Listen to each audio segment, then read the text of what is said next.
ಆತ್ಮ ನಿನ್ನ ದೇಹದಲ್ಲಿದ್ರೆ ಎಲ್ಲರೂ ಪ್ರೀತಿಸುವರು, ಅದು ನಿನ್ನನ್ನು ಬಿಟ್ಟು ಹೋದರೆ ನಿನ್ನವಸರ ಯಾರಿಗೂ ಇರದು.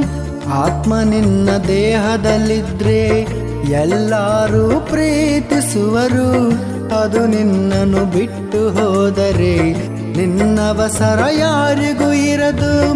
ಹೆತ್ತವರು ಇದ್ದರು, ಬಂಧು ಮಿತ್ರರು ಇದ್ದರು, ಯಾರಿಗೆ ಕಾಣಿಸದೆ ನಿನ್ನ ಆತ್ಮ ಹೊರಟು ಹೋಗುವುದು. ಹೆತ್ತವರು ಇದ್ದರು, ಬಂಧು ಮಿತ್ರರು ಇದ್ದರು, ಯಾರಿಗೆ ಕಾಣಿಸದೆ ನಿನ್ನ ಆತ್ಮ ಹೊರಟು ಹೋಗುವುದು. ಎಷ್ಟು ಇಟ್ಟರೂ ಸಂಪಾದಿಸಿದರು, ಮರಣವಾದ